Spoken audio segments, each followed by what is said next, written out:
4 days later, the phone rings, and that's when this conversation is. This is Dave Fredrickson that I'm listening to on tape, and I'm like, yeah, well, I'm in management at your airline.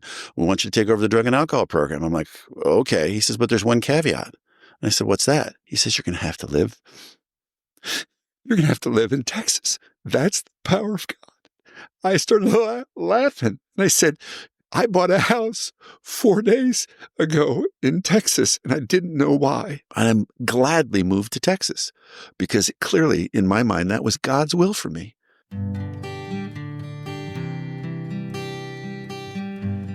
Well, hello, friends of Bill W. and other friends. You have landed on Sober Speak.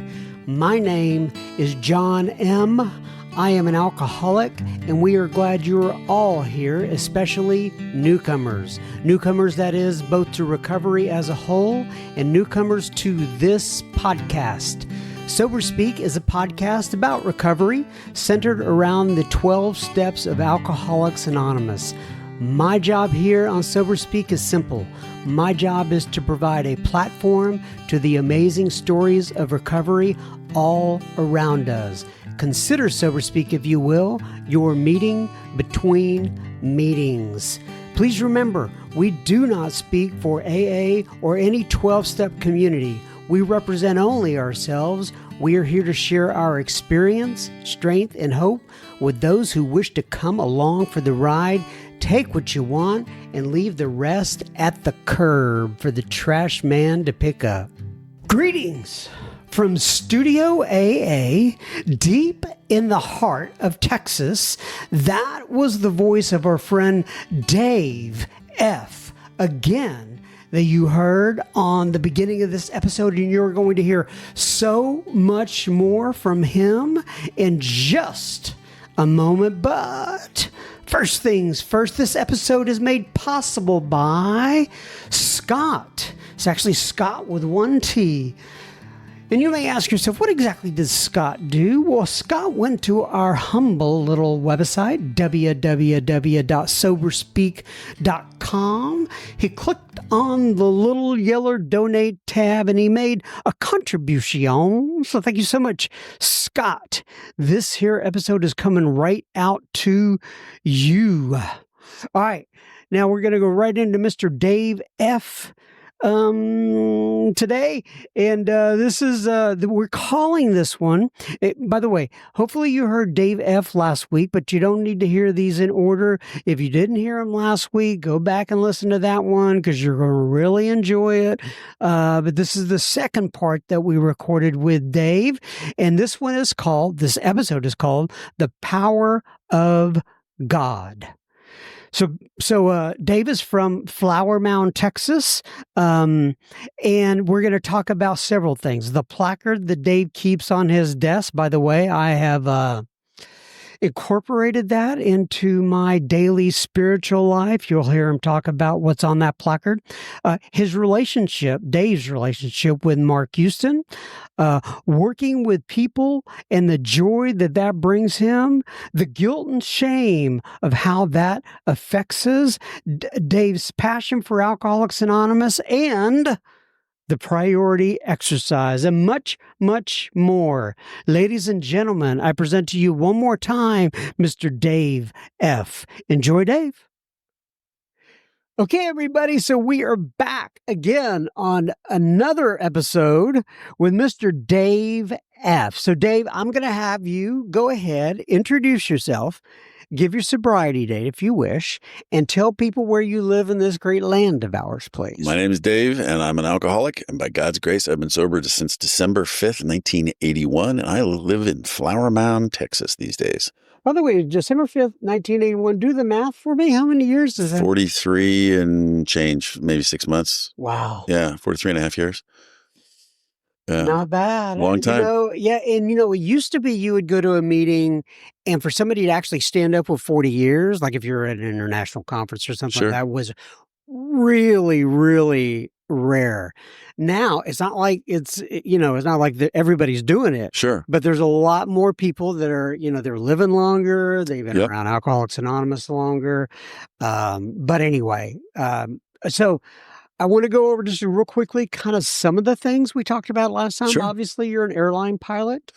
We talked about the sick man's prayer.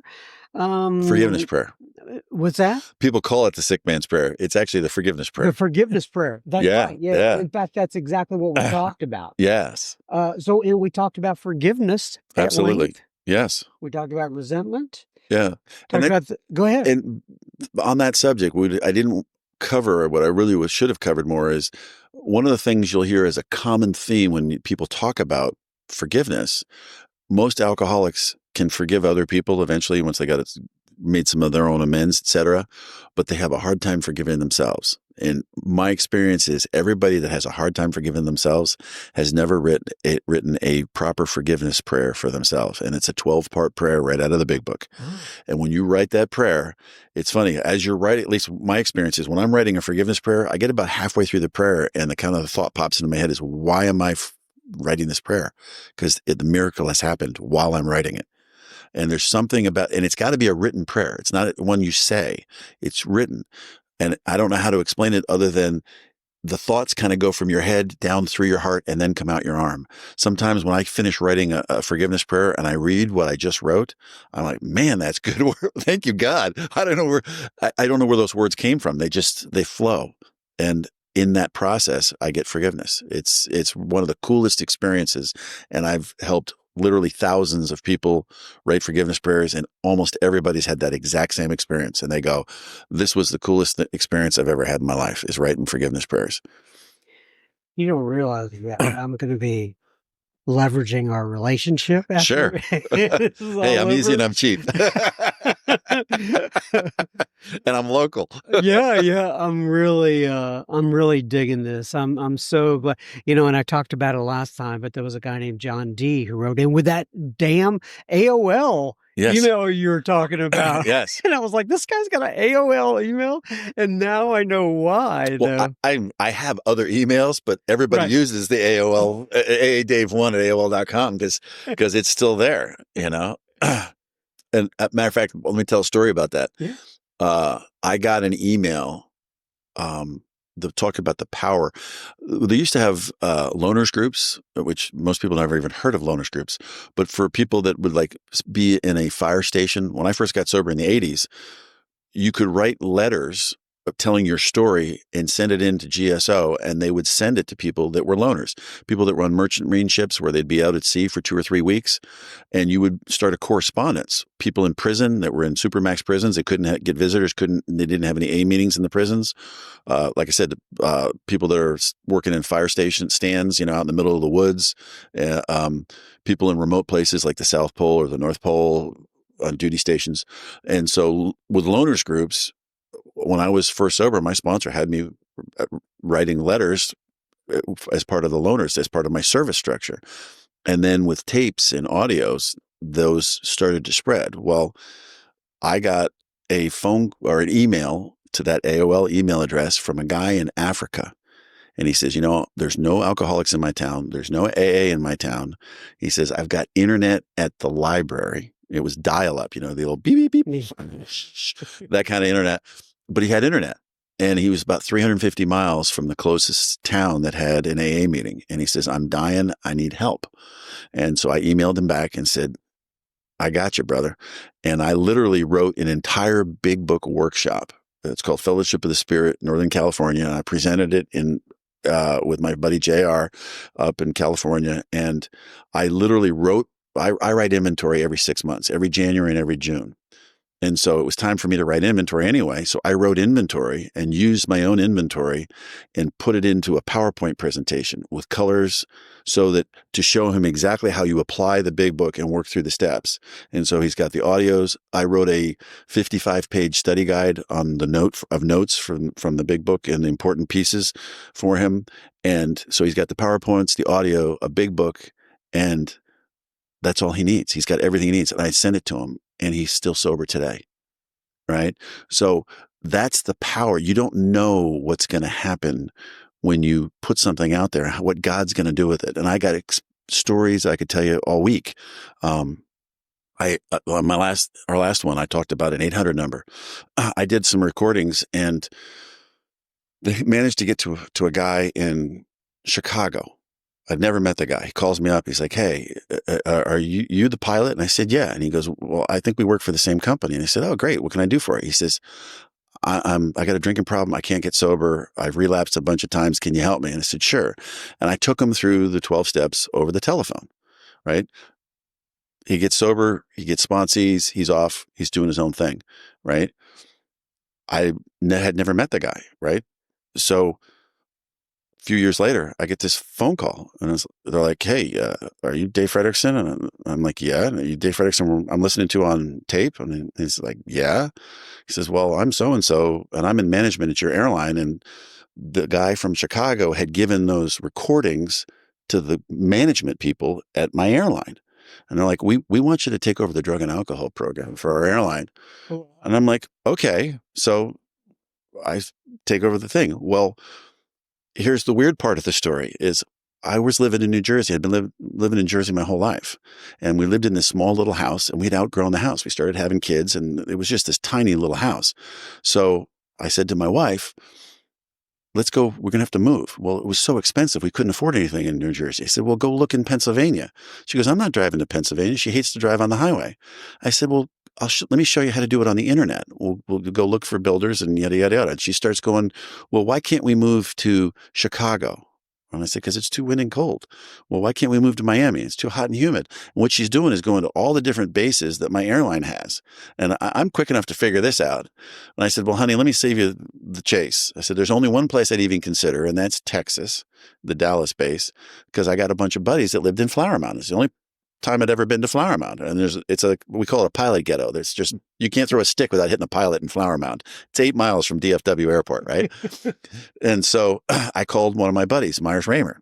And I said, "Hey, Myers, I'm coming down to Texas to get my wife off my back. She wants me to look at real estate in Flower Mound. You go a realtor in the program." He's like, "Oh yeah, I used to date this lady, Jan. Give her the number." So I call her up and I said, "Jan, I'm Dave Fredrickson. I'm from New Jersey. I want to come down and look at houses, but let me be honest with you up front. I have no interest in buying a house. I'm just getting my wife off my back. So I want to go down. I'll meet you on a Friday. I want to see houses all day Friday, all day Saturday.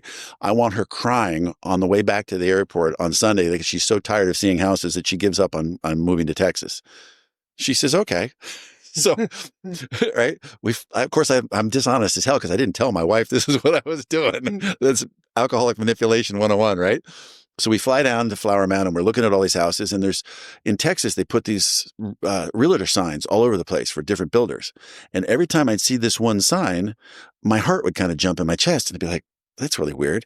And finally, when I said, "Jan, what's with this builder?" She goes, "Oh, that's out of your price range." I said, "Oh, okay." And finally, we're just about to drive back to DFW airport on Sunday. We've been looking at houses all weekend long. And I said, "Jan, stop the car." She's like, What?" I said, "Take me to that builder. I have to listen to my intuition. We're going to the builder."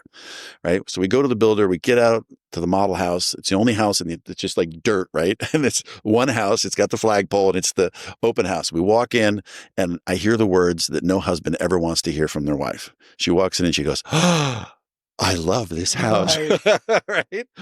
Now I had a company. I was doing some building in New Jersey, as an extra job, additions, renovations. So I kind of knew building because I was doing it.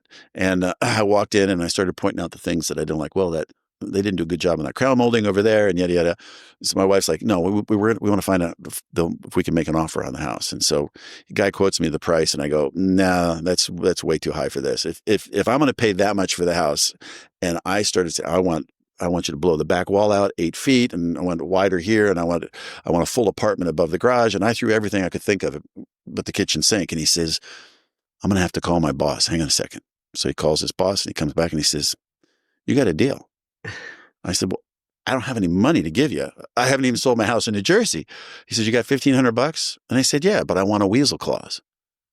He said, "What's a weasel clause?" And I said, "That is, because I understand building, up until sheetrock, they can pretty much change any footprint in the house and make it work. Once they start putting sheetrock on, they're locked in. And I've done so much custom work on this house. it's not going to be like a normal house for the builder to try to resell it to somebody else. I said, so I want a weasel clause if I'm going to put a deposit on this thing so that I can, up till sheetrock, I can break the deal and get my money back and walk away and no harm, no foul. He said, sure, no problem. Write a check for $1,500. I'm flying back to New Jersey and I'm thinking, what the hell did you just do? You just bought a house in Flower Mound, Texas. Are you out of your mind? 4 days later, the phone rings. And that's when this conversation is. This is Dave Frederickson that I'm listening to on tape. And I'm like, yeah, well, I'm in management at your airline. We want you to take over the drug and alcohol program. I'm like, okay. He says, but there's one caveat. And I said, what's that? He says, you're going to have to live. You're going to have to live in Texas. That's the power of God. I started laughing. And I said, I bought a house 4 days ago in Texas, and I didn't know why. And I'm gladly moved to Texas because clearly, in my mind, that was God's will for me, right? So now I'm in Texas.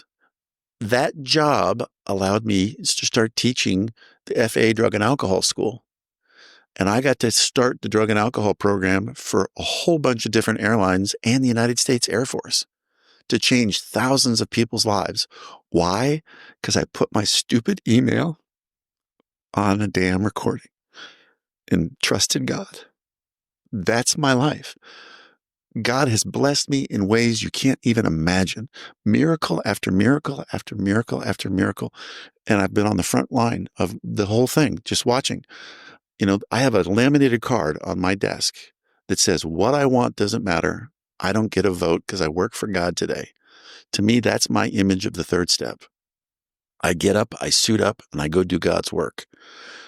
God gives me my daily reprieve. So when I go to bed at night, I thank God for another day sober. So my debt to God gets one day greater. So I get up the next morning and ask God for another day of sobriety. I do his work and my debt gets one day greater. I get up the next morning and I've been repeating that for, I don't know, 15,000 some odd. Who knows? Whatever it is, one day at a time, right? And God has taken me to places that you could not even imagine. Just coolest things on the planet. And most of it happens working with new people. If it's one of the greatest gifts you can ever get is to sit down with some little knucklehead who's just coming in and they're shaking and, and they don't know the way out. And you can look them in the eye and you say, I understand what you're going through. And they go, no, you don't understand. And then you start telling them parts of your story and all of a sudden the light bulb goes off and they go, wow, this guy really does understand. And then you take them through and you get a front row seat to watch their lives change and God move through their lives. It is the coolest thing on the planet. And I beg you, do not miss that opportunity. And unfortunately, so many people will go, well, I don't think I'm sober enough to take somebody through the work. And I'm like, how long are you sober? Well, I'm only 9 years sober. I'm like, are you out of your mind? I'm like, how sober was Bill Wilson when he grabbed Dr. Bob, right? 6 months, Right. And they're like, well, I'm afraid I might hurt him. I'm like, you can't hurt him any more than alcohol's hurt him. Take that off the table. Go have the experience, right? All you have to be is 1 page ahead of him in the big book. You got to have some experience to share. You don't want to share your opinion. That'll kill somebody. But if you've got any experience or whatever, go do it. And you'll have some of the coolest experiences on the planet, and because of my career, I've had the chance to go all over the planet and go to meetings in all these different countries. And with the military, the only place I haven't been is the South Pole. I've been pretty much every other continent there is and gone to AA meetings everywhere. And people have invited me to their house to stay in their home, go to a meeting and they find out that you're from America and they're like, hey, come over to my house for dinner. I mean, it's family you haven't met yet everywhere in the world. And it's just some of the coolest things. And then now, because of the recordings have taken a life of their own, I know people in all the different countries. So if I go to a new country, I know somebody. So I'll call them up and say, hey, you want to get together for dinner? And they'll take me to a good AA meeting. And, it's just, what a gift. That's my life. I get invites on this podcast all the time from people internationally saying, hey, when you're here, please look us up and come see us. Yeah. Yeah. So maybe now I'll send them to you because you're going to wherever that is. I go all over the world now. Yes, you do. Yeah. And so, yeah, that's the deal. But that's just one story of my life. And I got dozens of stories like that. So I want to talk to you a little bit about so when the gentleman John wrote in, yes, he had mentioned that Johnny D, you're talking about? Yeah, Yeah. Okay. yeah, Yeah. yeah. He said that you had done workshops with Mark Houston. Yes. Right. So talk to me about, I don't know how you, I mean, and for those who may not know who Mark Houston is, right? You have people, all kinds of people that listen to the podcast. You have Sure. Sure. people that are new, people that, know about AA history, people that don't. Tell them who Mark Houston is, and then tell me a little bit about how you came across Mark. Mark was a circuit speaker, and I was a circuit speaker as well. And somebody said, "Hey, you need to listen to this guy because he sounds just like you." And I went, "Okay." And because I got basically a pretty fairly pure big book message, there wasn't too many people on the speaking circuit that were talking about the big book and how to work the steps out of the big book the way they were written at the time. Joe and Charlie, but they were kind of like just the basic nuts and bolts. We go into a lot deeper, and so he hands me a tape, a CD. I think it was a cassette tape of Mark Houston, and I heard it. I was like, God, I want to know what lineage he comes from because he sounds just like my sponsor, Carl. And Carl Raymer? no, Carl Roselle. Okay, gotcha. Yeah, Carl Roselle. And the Raymer brothers are under Mark's lineage, and they're from Don Pritz in Colorado. And same with Joe Hawk. They were all Don Pritz guys. So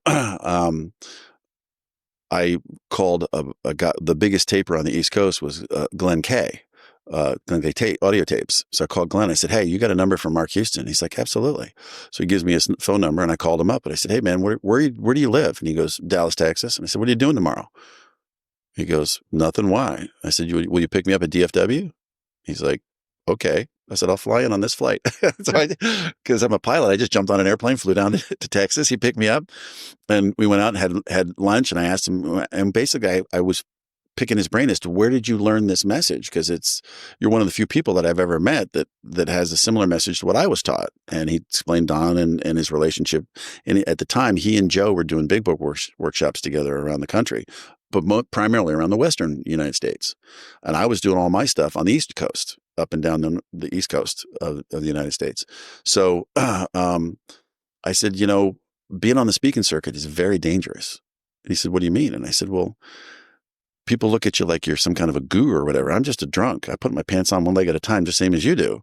I said, "When was the last time you wrote inventory?" And he says, "Oh, it's been a while."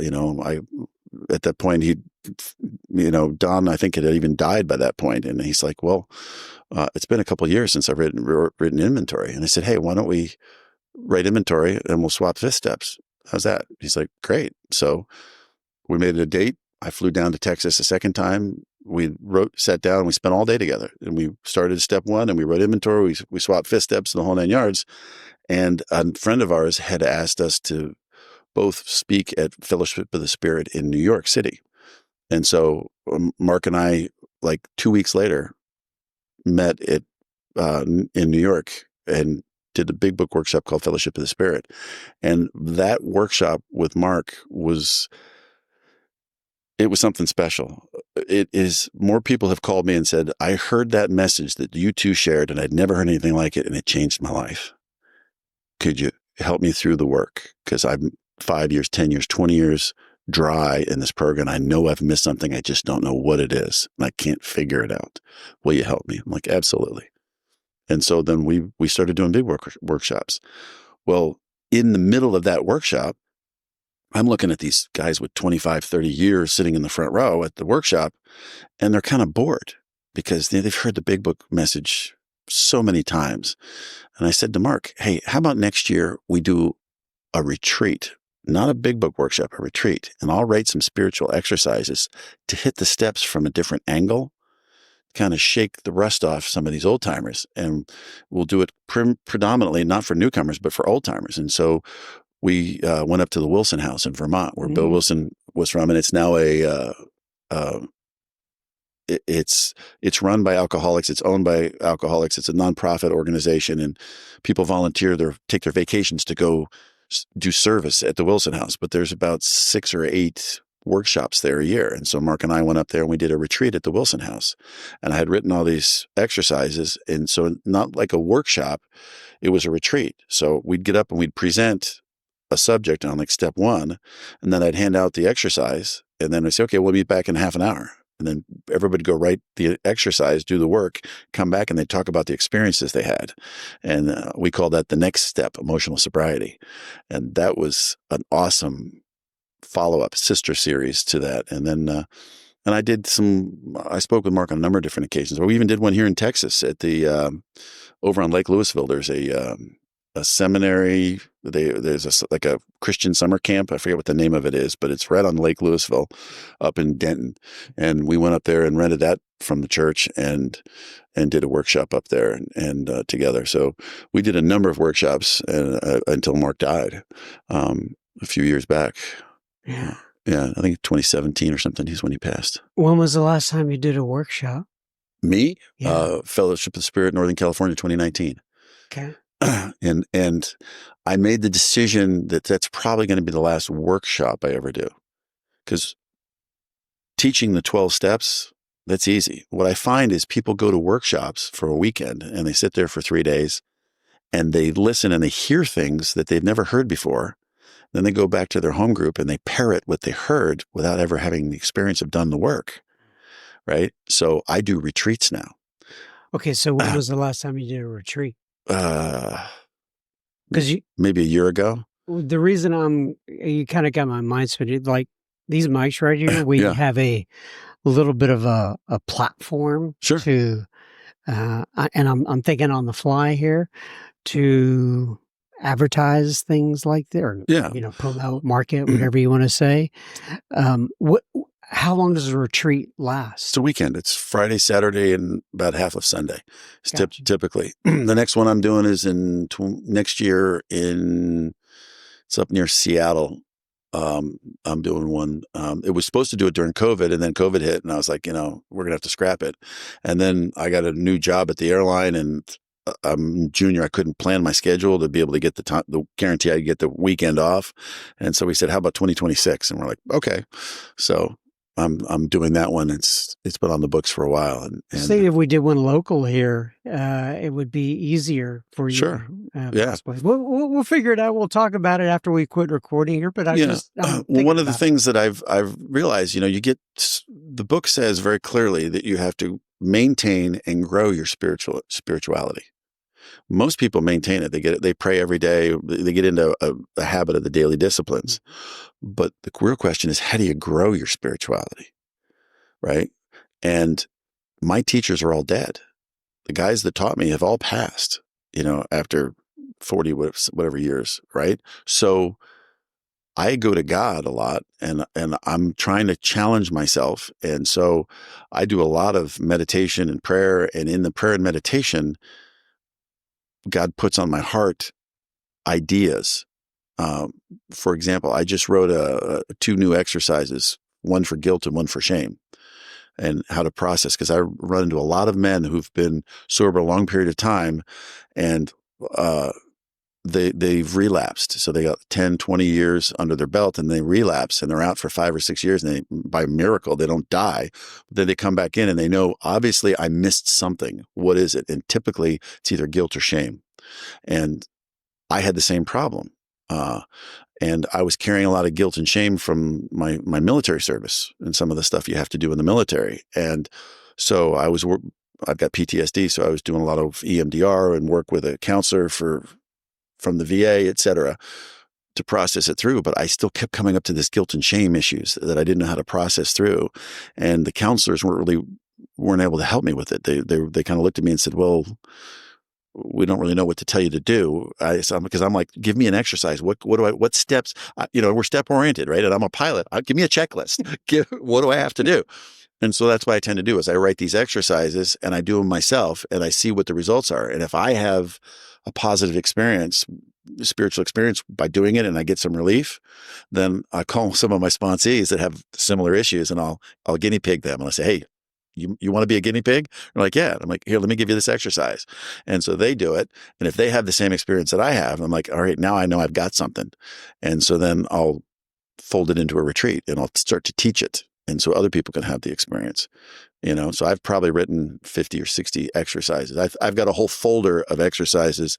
I could probably do 10 retreats tomorrow because I've already got the exercises written. You know? Give me an example of what an exercise looks like for guilt or shame.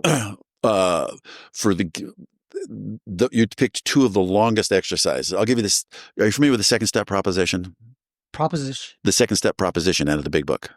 I don't think I don't recognize that. We have to fearlessly face the proposition probably that either God is everything or okay, God is gotcha, nothing, yeah. right? Well, if God is everything, what do you have to give to God? Everything, right? So I took that second step proposition and I combined it with the tornado exercise, right? If we're the tornado roaring through people's lives, right? I said, all right, if I'm the tornado roaring through people's lives and I have to give God everything, who's the first person I'm going to hit? If I'm the tornado starting to spin, oh, it's my wife. And I said, well, all right, have I given my wife everything? Yes or no? If the answer is yes, I move on. But if the answer is no, and most of the time it's not, the answer is no. Yeah, I've given her this and this and this, but I haven't given her the finances completely or whatever there is. I write that down, right? And then that's the first part of the exercise. And then I take a look at what am I afraid of? Why have I not given that over? And you end up with a list of fears, right? All of my character defects are driven by fear, right? The ego is a one-trick pony. It only has one tool to attack you, fear. Right? We're driven by 100 forms of fear, right? Self-delusion, self-seeking, right? Right out of the book.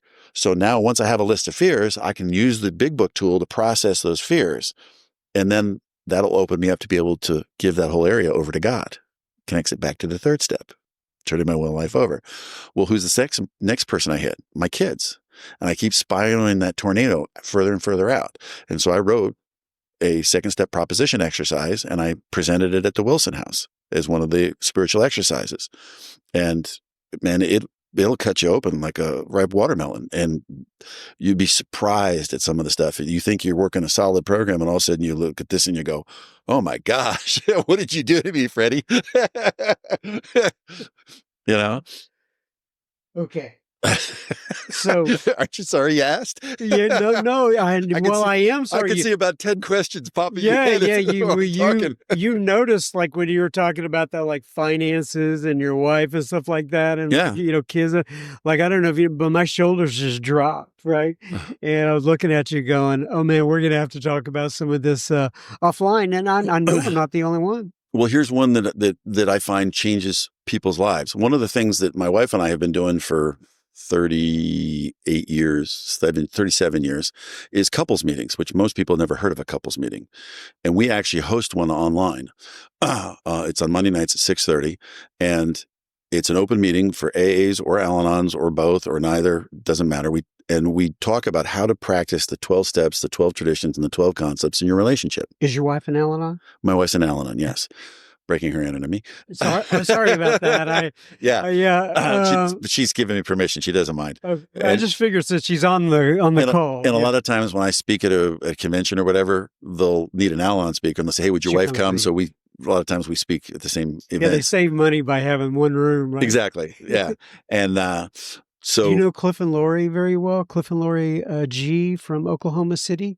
I know of them. I don't know. When you said Cliff, I thought you were talking about Cliff Bishop from Dallas. I knew him really well, but no, I don't know. I know of them, but I don't know them very well. Anyway, they do a lot of that. Yes. But go ahead, sir. So in the couples meeting, we talk about how to practice these principles. And one of the things from learning from couples, when you see in other people's marriages, what tends to trip people up in relationships is their priorities get out of whack.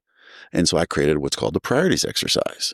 And it's one of the first things I teach to newcomers if they're in a relationship is to make sure they get their priorities in the correct order. And it's one of the primary tools that I use today, almost every single day, to make sure that I've got my priorities in order. Because what typically happens is people take work and work becomes really important. Well, what's the priorities? My priority is God first, right? What has to be the second priority? It's got to be my sobriety, because without my sobriety, I'm going to lose everything else anyway. So that has to come second. Then has to come my wife. A lot of times when you have kids jump the chain. People put their kids before their spouse, and then when the kids go off to college, why is there such a huge divorce rate when kids go off to college? Massive. because you've been raising these kids and you don't even know who your spouse is. And all of a sudden you wake up one day and you look over and you go, you've been together for 20 years. And you go, who is this person? I don't like you anymore. Right. And then hence they end up in a divorce. It's because they got their priorities out of whack. Right. So when I get to it on my particular priority list, my work is number 7. It's way down the list, but I can very quickly move it way up the priority list and it jumps the chain. Very subtle. Very subtle, right? When you're sponsoring, right, you'll get some guys, you get calls, where you got to talk somebody off the ledge. That's a priority. It moves up, jumps the chain. It's not a normal scenario, but you'll get a guy that calls you during dinner when you're having dinner with your family and you're like, oh, that's Joe. I know he's going through a bad time. Let me take this call. Well, my wife calls that cutting in line. Well, that alcoholic just cut in line. He jumped the priority list and cut in front of us and your wife and your kids. Knock that off. And I'm like, yeah, you're right, honey. And so it keeps me on track, having written. And once again, everything in the big book tells you to write. None of this stuff is Bill. And the funny part is Bill didn't write it. Bill did it verbally, right? He talked through the 6 steps at the time with Ebby in the hospital. Right. But when he wrote the big book, he talked about writing all these exercises, which kind of cracks me up. Right. But there's power. And I call it the magic of pen and paper. And like we spoke about before, that the thought comes from your head, goes through your heart and then out your arm. And when you write something down, number one, it can't be changed. And number 2, you can't deny it. Alcoholics have a fantastic ability to deny. Right. And alcoholics have delusion, right? We're deluded. We can't differentiate the truth from the false. But when you write it down on paper, it's sort of like, you ever have this great thought in your head, and then when you're telling your sponsor about it, you see the absolute folly Right. of the idea. What was I thinking? Why did I even know? Why did I pick up the phone and call him? Right? Because now it's out there. Well, that's what happens on paper. You write these things down on paper, and now all of a sudden it can't be changed. And you're looking at it going, oh, wait a minute. Yeah. Okay, so I'm really enjoying this. Once again, we've got to hardly any of your story. We're gonna take a break. Fine with right. So we're gonna pause. I'm gonna ask you to come back. No We'll problem. record another episode, okay? And as usual, I am going to end it here with page 164 from the big book. It says, abandon yourself to God as you understand God. Admit your faults to him and to your fellows. Clear away the wreckage of your past.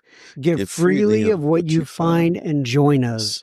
We shall be with you in the fellowship of the Spirit, and you will surely meet some of us, like me and Dave, as you trudge the road of happy destiny. May God bless you and keep you until then. And I'm going to tell myself here real quick.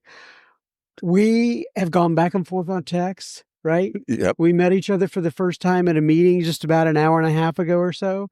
And when I started this particular episode last time, I said, I forgot your name. And you were so gracious. And you said, I said, why don't you go ahead and introduce yourself, person? I forgot. I said, oh my God, I forgot you, because I was just thinking about all kinds of things. Because when you're doing this and you're concentrating. Oh, it's under pressure. Absolutely. But anyway, so thank you for being gracious about that. You're very welcome. Anyway, we'll come back and do some more recording at another time. Thank you so much again, Dave. Appreciate you. Thanks for the opportunity. One more time, Mr. Dave F., thank you so much for coming over here and spending time with me in Studio A. And remember, sorry about that, we do not want you sharing your toothbrush, and we do not want you sharing your STD. However, we would love for you to pause that. Pause wherever you're listening, pause your device, and share that episode with another friend or family member. It may be just what they need today. Now, on to a little bit of listener feedback. Theo writes in, and this one just got me. This one got me at the right time and the right place, and it just melted my heart. Anyway, Theo writes in and he says, the subject line is just got out. And Theo said, I listened to your podcast for years, and now I'm in Austin getting ready to go to my first meeting at my home group in years. Thank you so much for the work you do to help us inside the prison. We need it badly. I'm 20 months sober now, and on November 28th, I'll have 2 years. Theo S. Well, thank you, Theo. Uh, you know, sometimes these, by the way, for those of you who want to write in, I'm a John, John, at soberspeak.com. But sometimes it's just serendipitous of when these particular emails come in. I was kind of having a little bit of a tough day, and this email came in at the right time. And I thought, oh my gosh, this is why we continue to do this. Thank you so much, Theo, and congratulations on your 20 months. God bless you, my friend. Christy writes in on behalf of Marcia. And the subject line is grateful. And she says, hello, John. On behalf of a friend, Marcia Lynn B., I'm writing an email for her. She wants to say thank you for your podcast and sharing. She wanted to let you know that she has been sober since April 27th of 1985, and she appreciates your work. Thank you.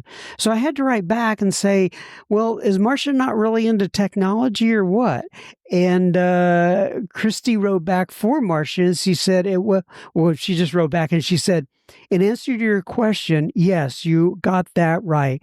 Marcia is not into a lot of technology, and she's actually blind. She listens to a lot of audio. So Marcia, Marcia. If you are out there and you're listening to this, God bless you. And thank you, Christy, for helping her out. And I am sending you out a big virtual hug over the airwaves here. I appreciate you listening. You're one of the reasons that we continue to do this kind of thing here at Sober Speaking. God bless you. Thank you so much for having Marcia write in. Anyway, good to hear from you. Thanks, Christy, and thanks, Marcia. Charlie writes in, and Charlie says, John M., thanks for writing. I live outside of Tucson, Arizona. I first started listening to your podcast when I lived in Texas in 2020. At that point, I was caught up on all your episodes. I believe a little shy of 300. I am 47 years old now, and I've been going to AA meetings since I was 15 years old. Unfortunately, it hasn't stuck, but one thing is for sure, I keep coming back. Hey, Charlie, I got the same story, right? I kept going in and out for years and years. And so anyway, the best thing to do is get back up on that horse and ride it. And I'm glad you're vulnerable about all that. But anyway, he says, your podcast has played a big role in keeping me sober since last time. And now again, I'm back for 7 days. The best part of my life so far was my 4 years of sobriety from 2020 to 2024. It was my longest stretch. Unfortunately, or fortunately, I decided to do some more research and went back out. It took one blackout experience to know 100% that I am an alcoholic, and I always will be. So now I am back to the basics. And going to 90 and 90 meetings, finding a sponsor, read and pray. An episode that I recently listened to was episode number 273 with Marina C. I can relate a lot to her, to what she said. My dad was the first person to ever take me to an AA meeting. I remember the day he gave me his 25 years of a sobriety coin. Luckily, I was able to make amends with him before he passed in 2022. I love him and I miss him so much, and I know he would be proud that I am back. I'm sure he would, Charlie. I carry his big book to meetings so he can be with me as I trudge the road of happy destiny. God bless, Charlie M., sent from my iPad. I guess I didn't have to read that part. So if you know a Charlie M. with an iPad, It could be the guy that you're listening to that wrote this in, and I broke his anonymity. So, anyway, I'm sorry. I digress. Thank you, Charlie, for writing in. I'm glad for you, and may your God rest in peace. And as you know, I copied you on that email to Marina so she could see what you had written. Maddie writes in Maddie not only wrote in to me, but also to Marty C. And the subject line is, "We are never alone and we are connected." And Maddie says, "Hello, John. I'm a big listener of your podcast, and I've heard Marty C on some other podcasts." So I don't know if Maddie is a man or a woman. Anyway, Maddie, they copied me and Marty on this same email. Marty C, for those of you who don't know, has been a guest on the podcast many times. Anyway, Maddie says, "You are a vessel of God and a message that AA, us alcoholics, need through the podcast." God bless you, Maddie. Marty, and this is being addressed to Marty. Marty, I met you in Toronto at the 2019 Coffee Cup and spoke with you at the 2023 Kinte one, Quinte E1. I am from Ottawa, and I played in the tournament in London this year, plus attended the captain's meeting. I appreciate your candid message and direction. Small story, but I was at one of the spring or fall conferences a few years back in Ottawa, and I was using the washroom when this guy says, "Maddie, good to see you." Then asked me about the speaker, then asked me about what the speaker shared. I spoke with Marty a few minutes, and then just having that little conversation at that time made my day. Thank you for both of your services. Love in delivering the message. Looking forward to seeing you in Ottawa, Marty. And thanks for helping others as you do yours in love and service, Maddie M. So that was a little confusing because there's a Maddie and there's a Marty, and I was going, wait, am I reading this right? But I think I got them all right. All right, Maddie, thank you so much for writing in. I appreciate it. All right, if you're not following us on the Instagram, please do. It's at SoberSpeak, all one word, all kinds of great content there. And then we're also on Pinterest, but I don't talk about it too much, but I think it's at SoberSpeak there as well on Pinterest. And then if you want to hook up with us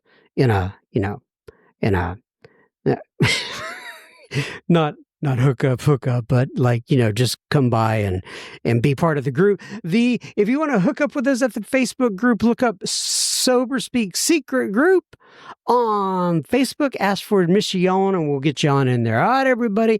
That's another episode, number 407 of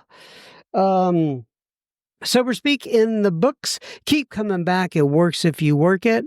I take this 1 week at a time. I hope to be back next week. You never can tell. May God bless you and keep you until then. Love you guys. Bye.